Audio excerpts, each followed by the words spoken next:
Good morning. We are extremely pleased that you are here. It is good to come together for the purpose of co-creating. Do you agree? Yes. You are knowing what you are wanting? Yes. It moves about a bit, doesn't it? You know that you are a focusing being? That you create through focus? Do you know that? Are you able to understand the important difference between the manifestations that you see around you and what your real creation is? Not so much.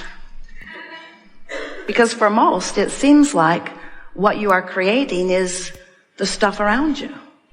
You want to create jobs, you want to create relationships, you want to create money, you want to create money, you want to create cars and money. You want to create that tangible evidence of life. And we get that. That's why we call this the leading edge. This manifestational evidence is manifestational evidence of your creative prowess. It's really a wonderful thing.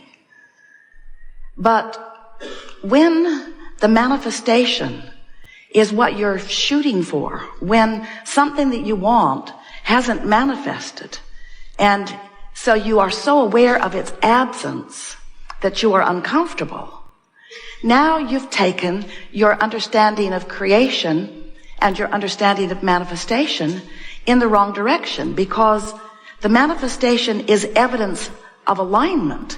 But you got to figure out how to achieve alignment regardless of manifestation.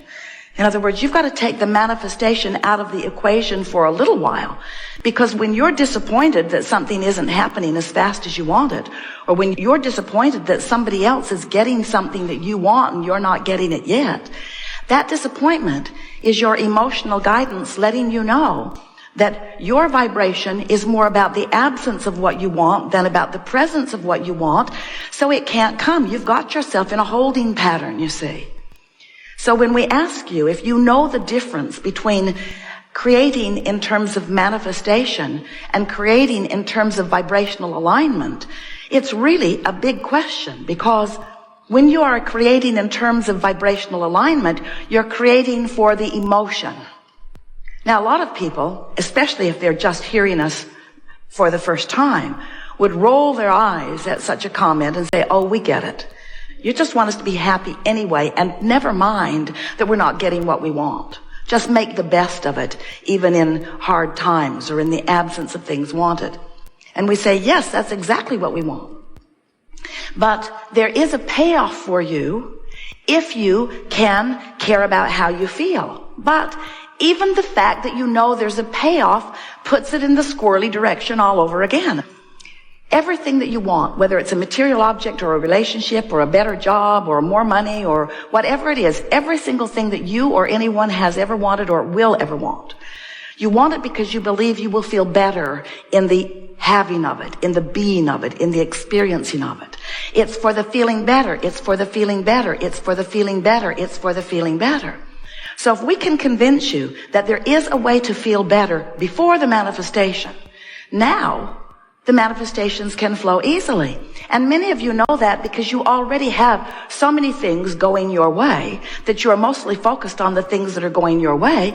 And haven't you noticed that the better it gets, the better it gets, the better it gets, the better it gets? And that's why. But if you feel better because you're looking at stuff and there's that one important thing that hasn't come, if you're like most humans, you're fixated on that an inordinate amount of time, and you're slowing down the progress of your ability to create. And that's really what we're here to help you sort out a little bit here today. The best example that we have of what we just said to you was a woman in Philadelphia many years ago. And she said, Abraham, I have arthritis in my hips. I'm in pain all the time. How can I think positive thoughts when I feel bad? And we said, because you can feel pain and hope, or you can feel pain and fear. because the emotion doesn't have to follow the physical manifestation. If you can separate disappointment from not enough money, your state of being is not enough money, but your feeling isn't fear or disappointment. Your feeling is anticipation or hope. The money's a coming. But if you let what is dictate how you feel, if you're beating the drum of it, trying to get sympathy from others about it, talking about it, worrying about it, obsessed with it, stewing over it, whatever you're focused upon is going to get bigger and bigger and bigger and bigger and bigger until you take your attention from it. You have to find a way of separating the reality, the manifestational reality, from the emotion. Now, why does that work? Why is there power in that? Because everything that is created has a vibrational beginning. So when you know what you don't want, you launch rockets about what you do want, and those rockets of desire that are proportionate to the power of your knowing what you don't want, in other words, to the degree that you don't want something, to the same opposite degree you do want something.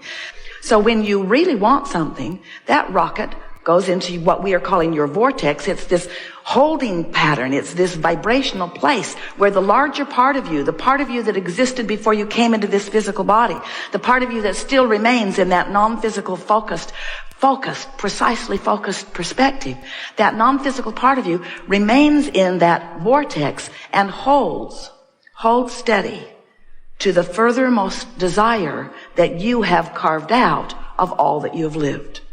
It's like a placeholder. It's like the furthest, most leading edge placeholder, vibrational placeholder of that which you have become.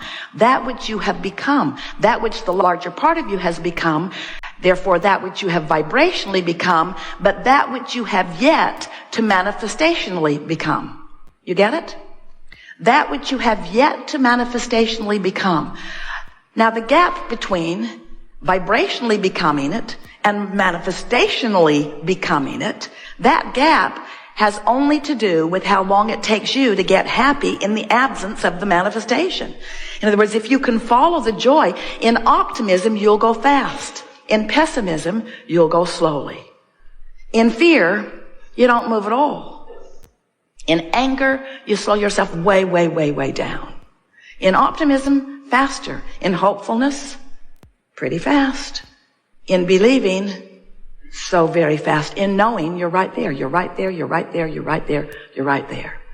So the sales job that we're doing as we're playing with you here, especially in the beginning of this day, there are a few things that we really want you to accept from us. And we will do our very best to convince you. And usually we are quite convincing because our knowing is strong. You are vibrational beings. Most of you don't know it. You are told about your vibration. It's indicated to you by emotion.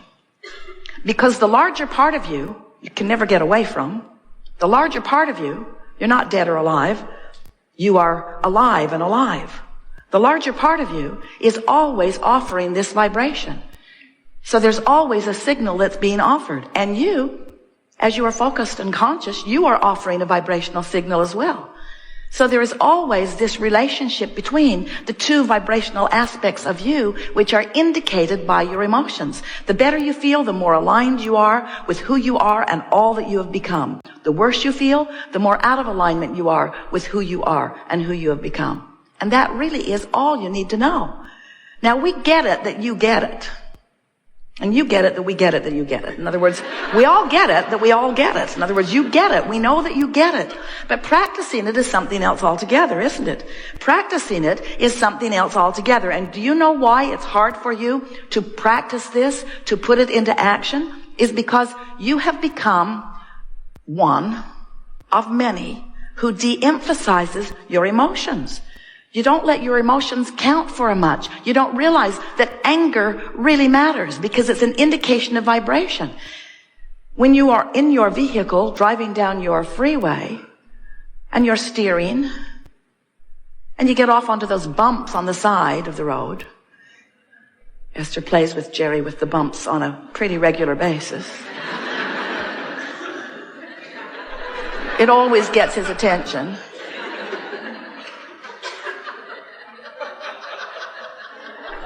No wise person would ignore those bumps.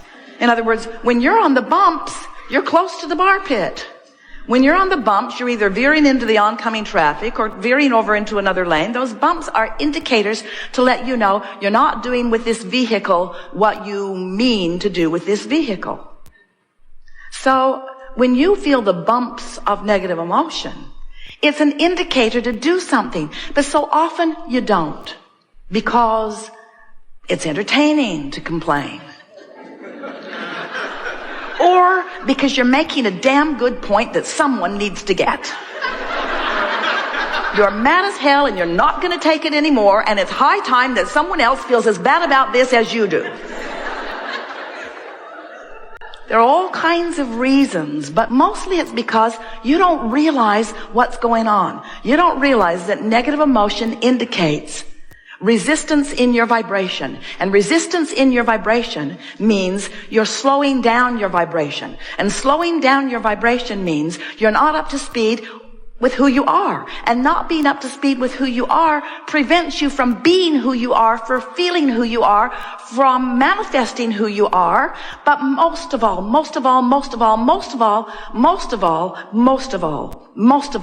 it doesn't feel good. It doesn't feel good. It doesn't feel good to not be who you are. Why you put up with that defies the logic of source energy, we want to tell you. No one here can figure out why any of you would be willing to complain rather than praise when praise feels so much better. Why you would be willing to hate rather than love when love feels so much better. Why you would be willing to deprive yourself of well-being, of vitality, of clarity, of wellness, when wellness and clarity and vitality feel so wonderful. And we know you do it because you got a habit of doing it, and it's hard to break habits. You do it because law of attraction enables you. Now, we love law of attraction. Law of attraction makes the world go round. Law of attraction is what causes those of the same vibrational frequency to come together. Law of attraction is the most powerful manager ever imagined. Law of attraction says that which is likened to itself is drawn. Law of attraction is the bomb. Law of attraction is everything. Law of attraction is everything. But law of attraction will enable you to keep a negative thing going. Because if you're thinking a negative thought, law of attraction says, here's another one. And as you add that one, law of attraction says, and more, and more, and more, and more, and more, and more, and more. Because law of attraction does not focus you. Law of attraction responds to your focus. It's up to you to focus. It's up to you to decide. It's up to you to be determined. It's up to you to make a decision. It's up to you. It's up to you to focus yourself into the alignment with that which you are. Now, we're not trying to talk you into being more than you are. We're wanting you to get up to speed with who you are. Because we know that every little bit of negative emotion that you feel ever is for one reason only. Who you really are, because of all that you've lived, is vibrating at a higher frequency than you are allowing yourself to vibrate at right here this red hot minute.